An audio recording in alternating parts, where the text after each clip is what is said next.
Tell me, how do you feel about 45-year-old virgins who still live with their parents? Comb the sweet tarts out of your beard and you're on. Don't try to change me, baby.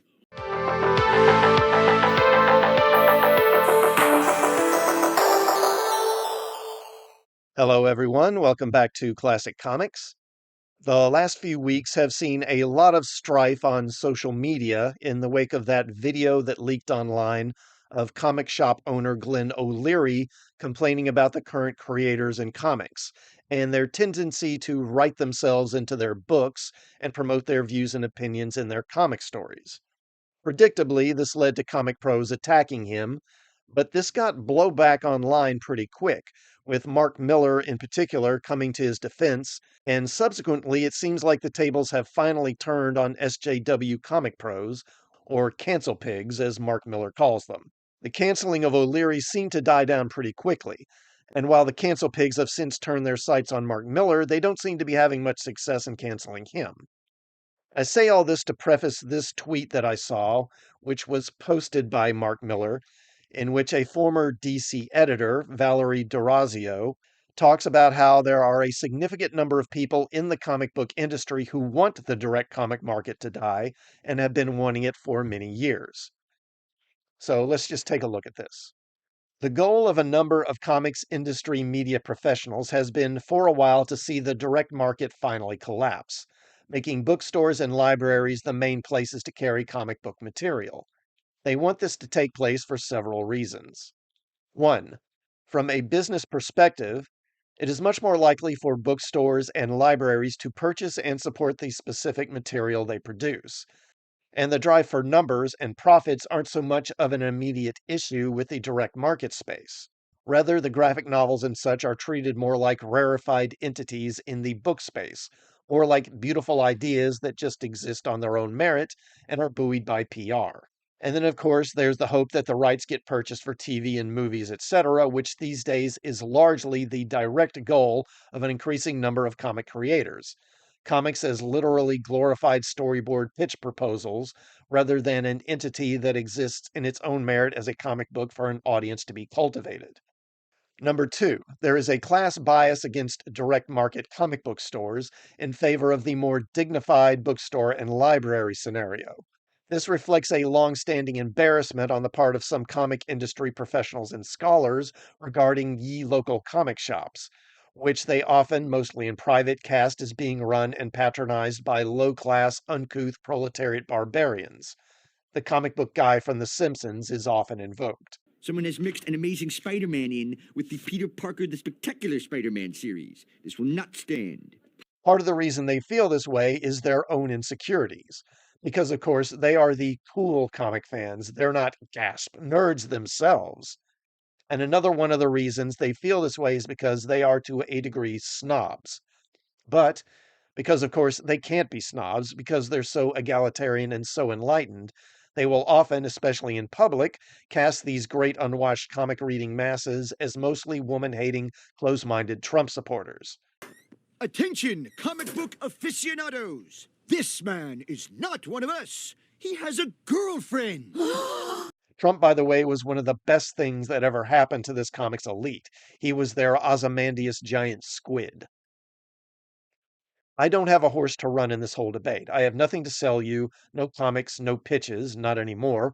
I'm just telling you this way because it is the way it is. And honestly, these people may succeed in seeing the demise of the direct market. And if you point blank ask them about it, they will be the first to tell you that nothing would give them more joy.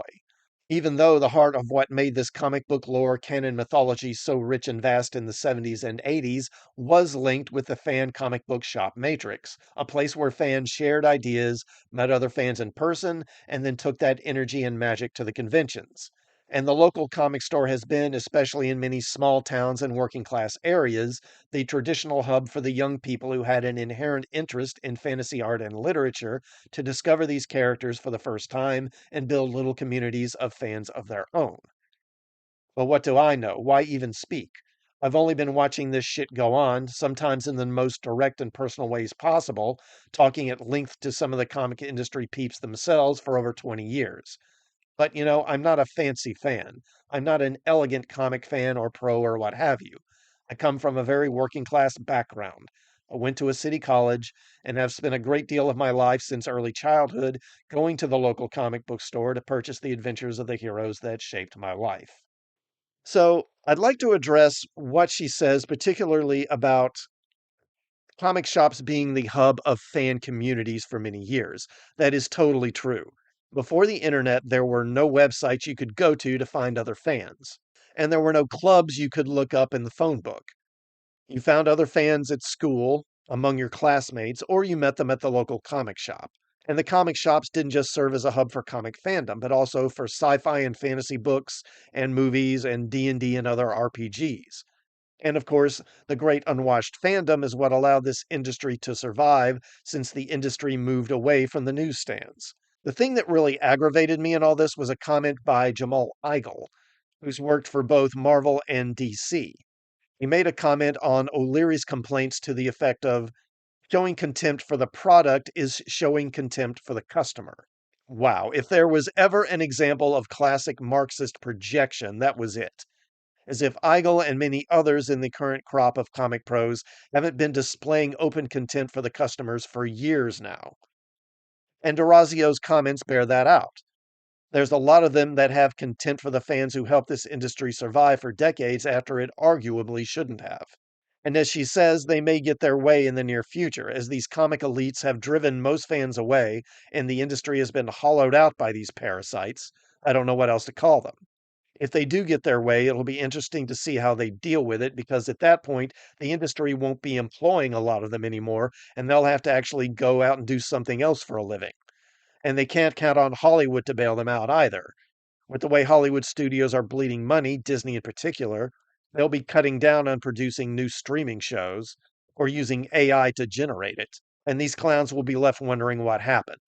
Anyway, what's your opinion on the class bias that D'Orazio speaks of? Do you think that it's legit, or is she off base on this? And do you think these people will succeed in killing off the direct market? Let me know in the comments, and please like this video before you leave, as well as sub to the channel. And while you're here, please do check out some of my other videos, and I will see you all next time. Thanks for watching. While my son's at fat camp, I cleaned out his room. How much will you give me for this? Probably nothing, but let us see. Who? Handwritten script for Star Wars by George Lucas? Princess Leia's anti-jiggle breast tape. Film reel labeled alternate ending. Luke's father is Chewbacca. Oh! I'll give you $5 for the box. Sold.